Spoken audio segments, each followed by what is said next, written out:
191, take one. This episode was mostly night and location shoots. August 2021. We were finally filming my debut feature film, Harvey Greenfield is Running Late, and perhaps a few too many times I'd asked Neil, so what's actually happening with Ren? I'd been privy to a draft of the new series. There was a particular scene, an ambush involving a cart of prisoners, that had always stood out to me, and boy did I let Neil know about it. So, it's thanks to being a persistent nosy Parker that I ended up directing an episode of Ren.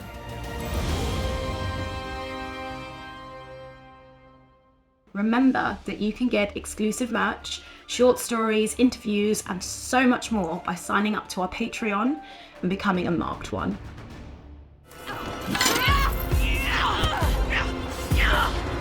When I read an earlier iteration of the scene in 2020, I'd already envisioned it as a oner. What better way to immerse the audience in the action, feel like you're on Tinker's Bridge shoulder to shoulder with the protagonists, than by having the events unfold in real time with the camera slap bang in the foray, trying to keep up with Ren as their plan becomes a reality.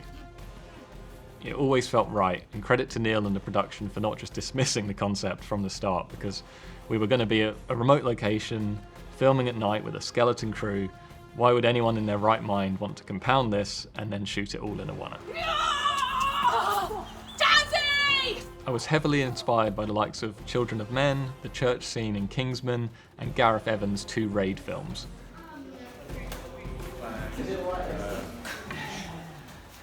And then white will be a camera move all the way over. We couldn't have done it without the support and patience of Ronan Trainer, who returned from Ren Series 1 as fight and stunt coordinator. In the weeks leading up to the filming, we would meet with Ronan and trusted stunt performers at the ID Fight Studio in London and walk through the script, identify the story and character beats amidst all the kicking and stabbing, to then work out the most creative and convenient places for the camera to be, or travel to most effectively not only tell, but also sell the action. Still going forwards. We refer to it as a oner, but if memory serves, it was actually 9 separate setups. So we also had to find natural moments for us to hide the cuts, and then Catherine, the editor, to come in and expertly stitch them in post to maintain that illusion of the oner. You know, putting ice, swirling wind, that's too strong! Not if I can help it. All the cast tackled it like pros and faced the physical challenge of it all head on.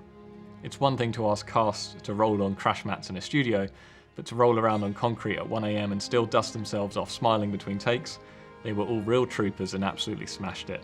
Literally in the case of the cart. Stay away from me! Leanna sent me to find you. I believe it had a starring role in Series 1, but I personally first met the cart when it had retired from the world of film propping and become an ornament in Kate's garden. It was begrudgingly pulled out of retirement for Series 2 and given a new lease of life by Mike, who had originally built it. If we're having a middle or holding all 4 of them, and the actors are kind of, oh no, I'm stuck, I feel like the connection would have to be quite low down. And then she starts tinkering with this thing in the middle that you've got there, whatever that mechanism is. Unfortunately, just as soon as we'd given it a second life, we were conjuring up ways to destroy it. The eventual demise was filmed in stages. We had to lock everything down, as the individual passes would need to be composited together. A few cast and crew, under the watchful eye of Ronan of course, guided the cart down the bridge and let go just out of frame to ensure the cart had enough momentum for a dramatic final entrance. But I don't think it's truly dead. I wouldn't be surprised if the cart made some sort of comeback for Series 3. Stand by, turn you over. 170, take 3. As with the oner, with Othon's interrogation scene, the aim of the game was audience immersion, this time putting the audience in the hot seat with Hestinga. Getting as close to Hestinga's perspective without crossing directly into POV, we covered it all from over his shoulder. Othon would begin outside, his heavy footsteps and shadow passing the wooden slats of the Smoke and Ember Tavern, to reveal an ominous silhouette. The idea was to ramp up the tension and foreboding violence.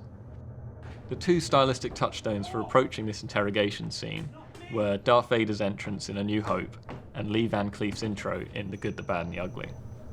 Richard was a great sport when I let him know we were going to cover this broadly in a master, building the intimidation into blocking with an all-encompassing, brooding pace. This was ultimately edited differently for the release, but fingers crossed for a director's cut where you can see Richard in all his imposing glory. That was incredible. That was so good. Just want to double check that everyone else is happy. Sound happy?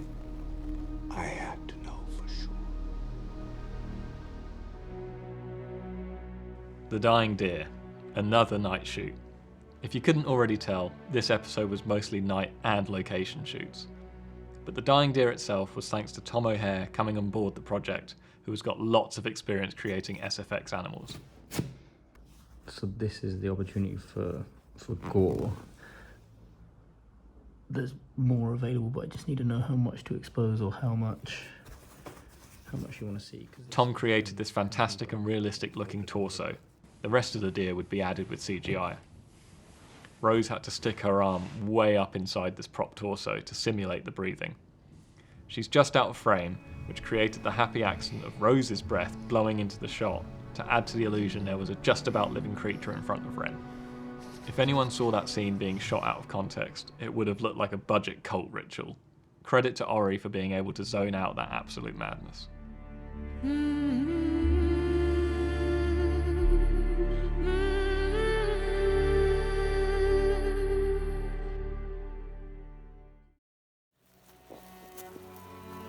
Doing night shoots straight into climbing that big old hill wasn't the most fun for a non-athlete like me, but it was a beautiful location, and having a real and weathered entrance to the Heretics Market for Ren and Hunter to step down into was definitely worth everyone's sweat and tears.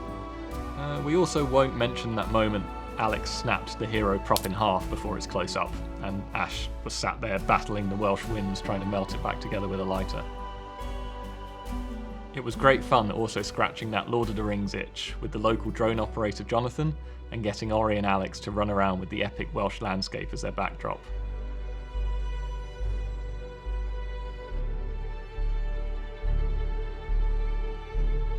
I feel this episode sees the start of what I'm personally coining as the Renolution, where they are no longer afraid to fight the Kah'Nath head on. When Ren's convincing the prisoners she means them no harm, to have courage, and that perhaps the stories they had all been told were simply propaganda, she's also convincing herself. She's also beginning to try and explore the potential of the mark. This is best exemplified with the sense memory and dying deer scene, where she wonders if this magic can be harnessed for good. With the ambush, Hunter, for the first time in a while, has now helped someone other than himself, and it's shifted something inside. His conscience is starting to bother him. We did see the commander get quite dark with the interrogation scene, but we also saw a brief glimpse under the armour when he sent a private message back home. Will this big bad go good? You'll have to watch episode 4 to find out.